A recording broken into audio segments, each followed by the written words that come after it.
Hi guys, it is good to see you all again. Today we are going to talk about nouns, especially about concrete and abstract nouns. What are nouns? Actually, people, places, and things are nouns. Here are the nouns. People like mother, father, sister, guest, host, and names of the people such as Tom, Jane, Rosa, John, and professions such as headmaster, waiter, pilot, singer, magician. Kemudian places such as house, office, park, beach. Cities such as Jakarta, London, Kuala Lumpur. Countries like Indonesia, England, Malaysia. And things including living things and non-living things. For examples, plant, orange, apple, backpacks, vest, dress, trousers, zebra, koala, komodo, etc. Itu semuanya adalah nouns. Okay. Now, what are concrete nouns and abstract nouns? Oke, seperti namanya, concrete nouns adalah kata benda yang berwujud. Dan wujud itu bisa kita rasakan dengan panca indera kita.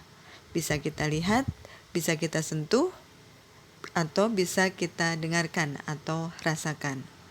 For examples, books, cat, furniture, man, woman, boy, girl, elephant, rose.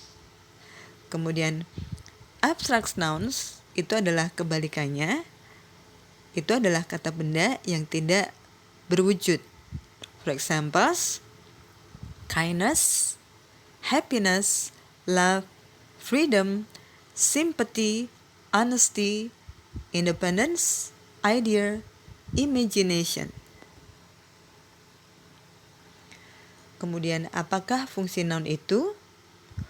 Fungsi noun yang pertama adalah sebagai subjek, biasanya terletak di awal kalimat.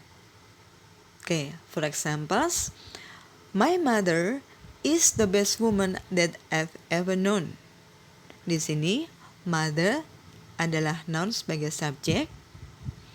The next sentence, the headmaster is giving a speech to the students.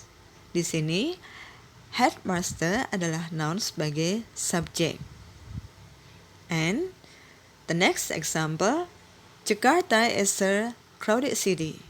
Jakarta di sini adalah sebagai noun, sebagai subjek. Kemudian Rosa is a talented singer. Di sini Rosa adalah noun sebagai subjek. The next function of noun is as a direct object. Biasanya letaknya setelah verb. For examples, she reads a novel.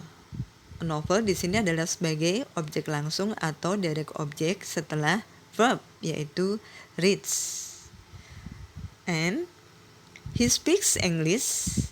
English di sini adalah sebagai noun, sebagai direct object setelah verbs, yaitu speaks. The third function itu adalah sebagai indirect object atau objek secara tidak langsung.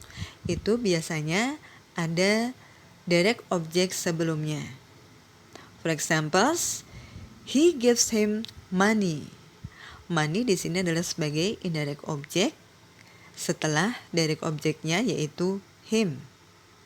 Kemudian, he told me a story.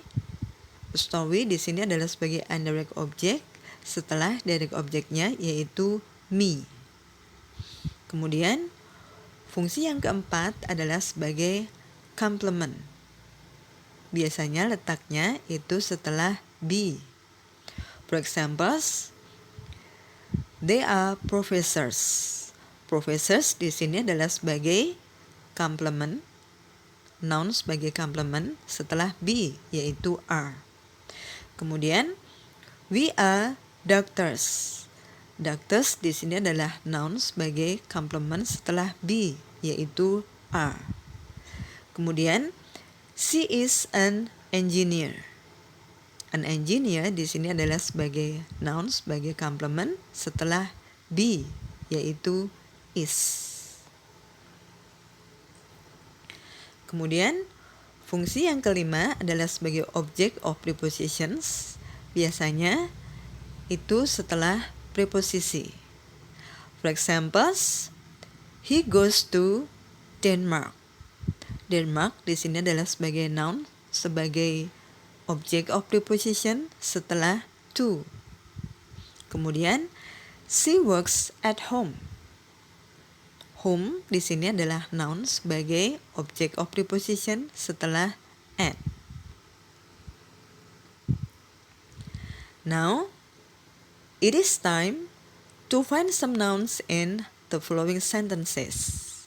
For examples, my friend is Mark.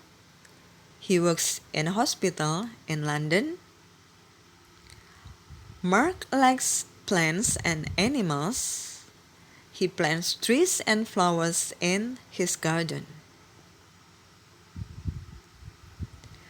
Here are the answers. My friend is Mark. Friend di sini adalah noun sebagai subjek. Kemudian Mark adalah noun sebagai complement. He works in a hospital in London. Hospital di sini adalah sebagai noun sebagai object of preposition setelah in. Kemudian London adalah noun sebagai object of preposition setelah in.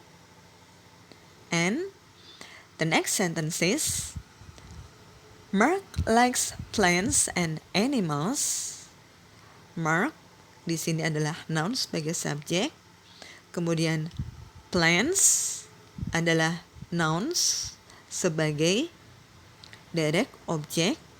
Kemudian animals juga adalah noun sebagai direct object. Oke, setelah verbnya yaitu likes. Kemudian he plants trees and flowers in his garden. Di sini trees adalah noun sebagai direct object, flowers juga noun sebagai direct object setelah verbs yaitu plants. Kemudian in his garden, garden adalah noun sebagai object of preposition setelah in. Thank you for watching. I hope that you can learn some from this.